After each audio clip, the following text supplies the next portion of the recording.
Caros amigos do canal Via Romana, como vão? Mais uma vez estamos juntos. Sou o professor Rafael Queiroz. E hoje eu quero falar sobre essa realidade que vem surgindo, que vem crescendo aqui no Rio de Janeiro, que é um fenômeno novo, que é o do narcopentecostalismo, sobretudo representado pelo Complexo de Israel. E dias atrás eu estava conversando com dois conhecidos meus a respeito desse assunto, para tentar entender, né, afinal de contas, se esse fenômeno é um fenômeno atípico, ou seja, se é um fenômeno esporádico, eventual, essa associação entre o tráfico de drogas e o pentecostalismo, ou se é algo orgânico, algo que, por assim dizer, é produto do próprio pentecostalismo. Então é sobre basicamente isso que nós vamos falar nesse vídeo aqui de hoje. Sendo que esse tema é um tema importantíssimo hoje da segurança pública aqui no Rio, e acredito que vai se tornar um tema central no Brasil, porque nós já temos indícios de que esse tipo de associação está indo para outros estados, né? Então a ideia é justamente pôr, né, em destaque essa questão, dando a ênfase que precisa ser dada à coisa, né? Ou seja, afinal de contas, é ou não, né, um fenômeno que é decorrente, derivado dessas seitas pentecostais, porque isso é fundamental discutir se é ou não é, até para poder solucionar o problema. Então, antes de mais nada, eu quero deixar claro o seguinte, né, que há dias atrás, eu assistindo a Globo News, eu vi uma reportagem falando sobre o Complexo de Israel, e aquele jornalista Otávio Guedes tratando a questão como se fosse uma questão de fanatismo religioso, né? Então, o Peixão, o tal do Peixão, que é o líder do Complexo de Israel, Álvaro Malaquias, sendo caracterizado como um fanático religioso. E, obviamente, ao meu ver, esse tipo de abordagem não tem a capacidade de ir à profundeza do fenômeno, porque não é um fenômeno religioso, é um fenômeno de uma religião, né? É o fenômeno de uma religião, porque a gente sabe onde esse pessoal da Globo e onde esse pessoal da centro-esquerda, esse pessoal social-democrata quer chegar com isso, que é na ideia de propor, né, aí uma lei que proíba religiosos de, sei lá, participar da política, né, ou de pessoas que têm religião participar da política com viés religioso. A ideia é essa: olha, temos que evitar esse tipo de coisa, porque olha onde leva a religião, leva a isso. Então vamos banir a religião da vida pública de vez, tá? Mais do que ela já está banida. Então, ao meu ver, é um fenômeno de uma religião, não um fenômeno religioso, né? Isso daí, tá? Então vamos lá, pessoal. Em primeiro lugar, conceito de narcopentecostalismo, né? Isso diz respeito a essa associação do tráfico de drogas com seitas neopentecostais, tá? E histórico, qual é a origem disso daí, onde começou, como começou? Bom, isso começa nos anos 90, no sistema prisional, tá? Através de trabalhos evangelísticos, missionários, de pastores, obreiros, etc., protestantes, neopentecostais principalmente, né, que visavam converter essas figuras do tráfico de drogas a uma espécie de troféu. Ou seja, existia uma competição na época para ver assim, qual era a seita que era mais ungida de Deus para libertar pessoas do tráfico, da droga, né, da vida do crime. Isso aí era inclusive um argumento, né, muito usado por certas pessoas para convencer fulano ou ciclano a seguir o líder tal, o líder X, Y, Z, porque olha, aquele ali tem unção, a oração dele liberta, tira o cara da droga, do crime, etc. E, por outro lado, além dessas conversões renderem prestígio para essas seitas, rendiam prestígio também para os conversos. Porque, em primeiro lugar, eles passavam a ser vistos dentro do sistema prisional como homens novos, né?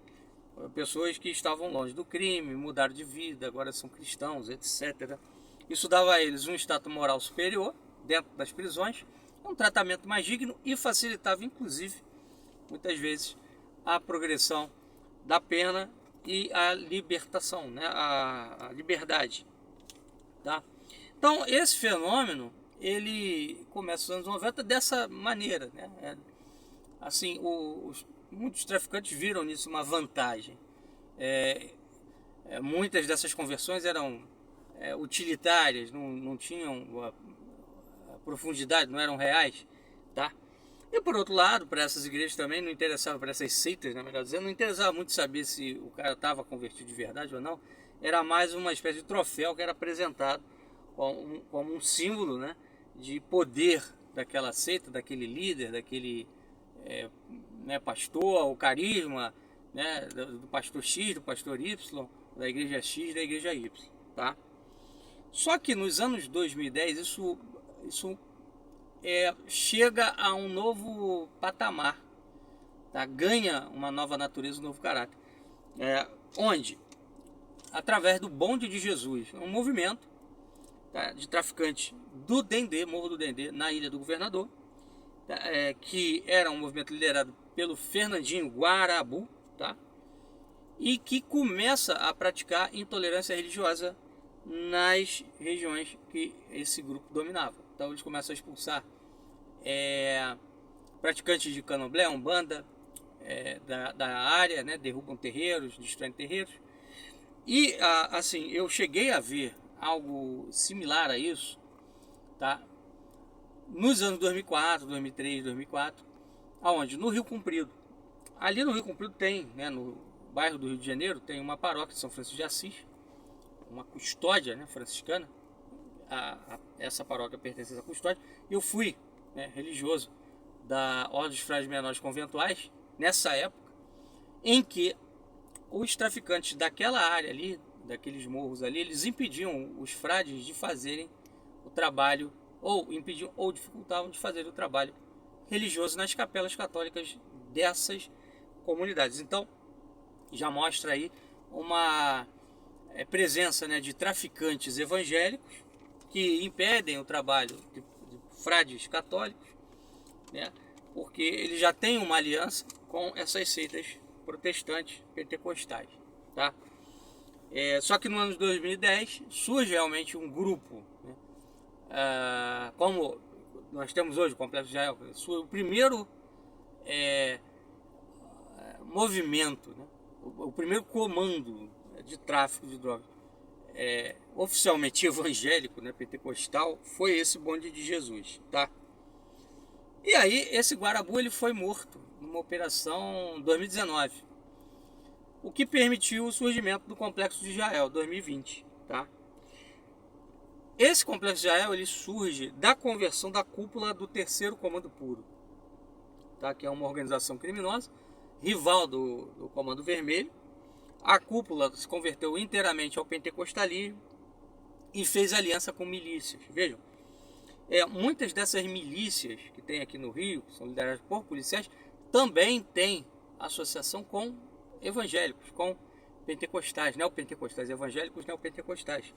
Porque as milícias trabalham, via de regra, na Zona Oeste, que é uma região onde tem muita gente adepta da Igreja Universal, Assembleia de Deus, etc., dessas seitas neopentecostais, tá? E muitos desses milicianos são ex-policiais, que também muitas vezes são ligados a essas seitas, tá? Hoje em dia, nos meios militares, né, Polícia Militar, Forças Armadas, há muitos pentecostais, há um número grande, tá? E aí disso é que vem, né, dessa aliança do TCP com as milícias, é que vem o Complexo de Israel. Por quê? O Complexo de Israel ele fez um pacto, né, com as milícias e contra o Comando Vermelho. Ou seja, são duas organizações que lutam juntas quando é para enfrentar o Comando Vermelho, tá? E como eles não competem pelas mesmas atividades, porque o Complexo de Israel basicamente é droga e parece também roubo de carga, etc., enquanto que as milícias têm mais um aspecto de exploração de serviços a nível de monopólio. Olha, você tem que comprar o gás da milícia, né, a água da milícia, aqui o local pertence à milícia, você compra tudo da milícia, tá? Como eles não competem, então, né, essa aliança, esse pacto foi possível, tá? E aí a gente fez aqui um histórico, né? A gente precisa agora entender que razões estão levando esses traficantes a se tornarem evangélicos ou evangélicos, né, a se tornarem traficantes, enfim. Tem alguns autores que já escreveram sobre esse assunto que dizem não haver uma relação direta entre crime e o neopentecostalismo, porque seria muito claro para a mentalidade, para a cabeça dos neopentecostais que o mundo do crime é um mundo alheio ao mundo da igreja, ao mundo cristão, ao mundo de Deus, ao reino de Deus, tá? Já outros autores dizem que não, que essas coisas se misturam, tá? E que existe uma grande confusão de valores, então que essas ideias de associação do tráfico com a religiosidade neopentecostal, embora pareça a princípio, né, estranha, exótica e até contraditória, não é tão contraditória assim. Bom, a gente precisa lembrar, né, que o mundo chamado evangélico aqui no Brasil sempre foi essencialmente desarmamentista, pacifista, né, etc. Era assim realmente, os anos 90, anos 2000, me lembro muito bem, né, que eu tinha conhecidos que eram pentecostais e tal. Quando falava de pena de morte, eles diziam, não, a Bíblia diz que Deus quer que o ímpio se converta, né, e viva, e não quer a morte do ímpio. Então era sempre isso que eles alegavam. Eles não eram a favor de pena de morte, nem de uso de arma de fogo, etc. Um dos exemplos disso que eu estou falando aqui é o Daciolo. O Daciolo ainda tem essa visão, né? O Daciolo é desse meio, né? Ele tem essa visão aí. E só que a gente teve, melhor dizendo, uma situação nova que surgiu nos anos 2010, que foi a associação do movimento evangélico ao Bolsonaro. Porque o movimento evangélico dos anos 2000, anos 90, era mais próximo da esquerda, do PT, né? Aí tinha aquela figura ali do Caio Fábio, né? Fazenda da Esperança, não. Esqueci agora o nome da ONG que ele tinha criado aí na região de Vigário Geral para atender jovens carentes, infratores, etc.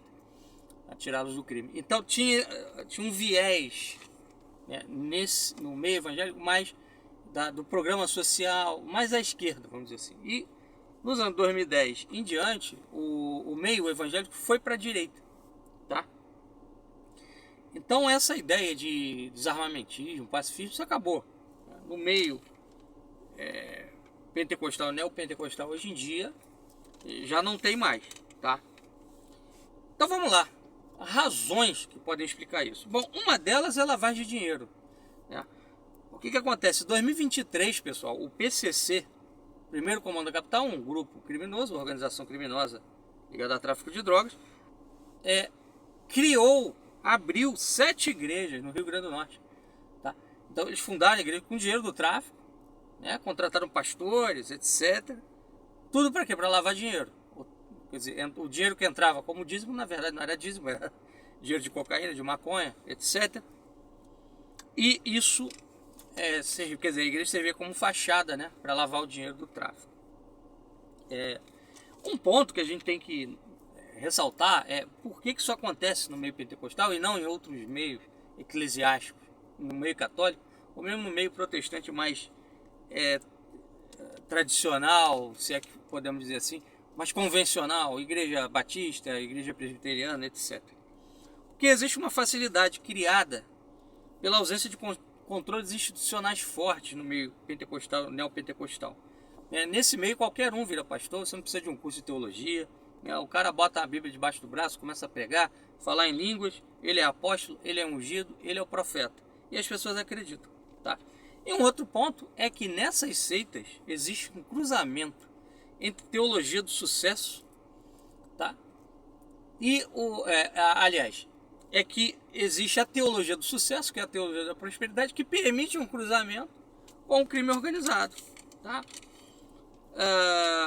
Por quê? O que é o traficante? É um homem de sucesso, é um cara que ganhou dinheiro, enriqueceu, etc. Tá? Mas foi através do crime. Mas o dinheiro é visto, né, pela teologia da prosperidade como um sinal da bênção de Deus, da unção de Deus. Tá? Tem uma autora que estuda esse assunto que fala também da mentalidade maniqueísta presente tanto no tráfico quanto no meio pentecostal. Os pentecostais eles veem o mundo sob uma ótica maniqueísta, é o bem versus o mal, não tem uma zona cinzenta, tá? É o bem versus o mal. Os traficantes também enxergam dessa forma, né? Então eles estão numa luta de sobrevivência, o Estado está ali colocando eles contra a parede, eles vieram da favela, né, de uma situação de carência, né, de desestruturação total. Então eles são lutadores e precisam da bênção, da proteção. Tá? Pega, por exemplo, aquele filme Cidade de Deus, né, aquele Dadinho, que depois vira Zé Pequeno, né? Depois que ele vira Zé Pequeno, o que acontece com ele? Né? Ele passa a andar com uma guia, né? Protetora, acho que de um Exu, né? do Candomblé. Ele recebe lá uma proteção, né? Ele vai num terreiro, recebe uma proteção.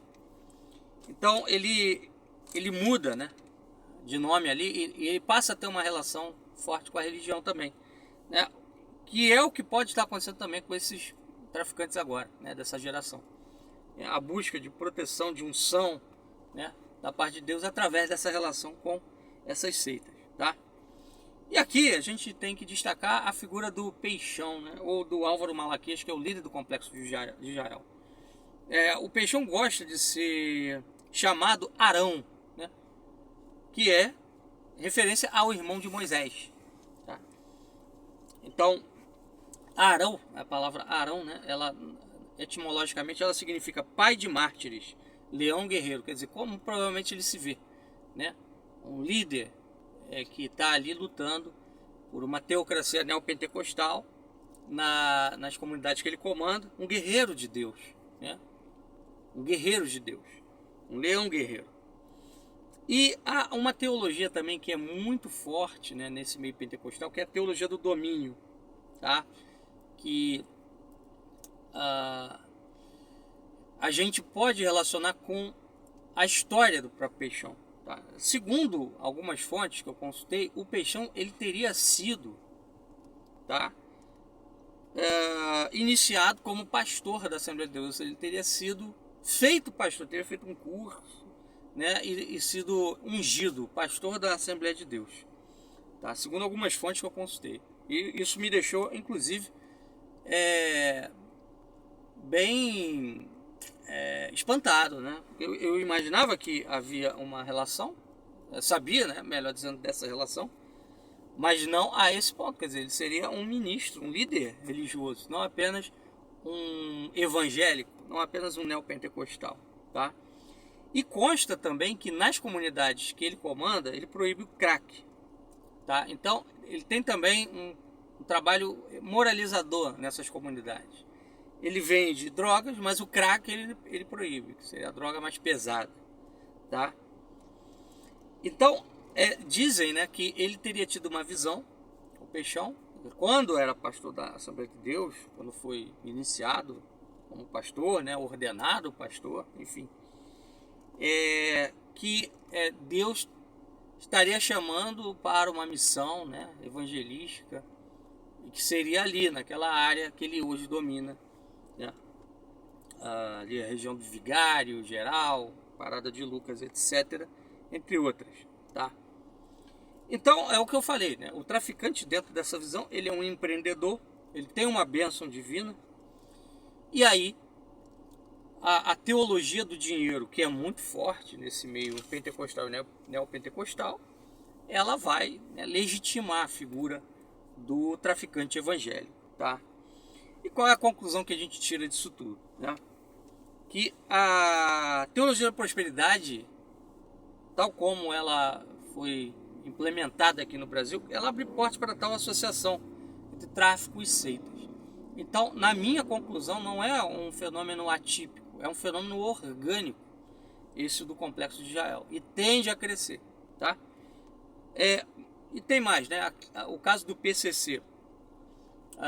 Muitos membros do PCC eles são revoltados com o sistema, né, social, político, econômico do país, tá?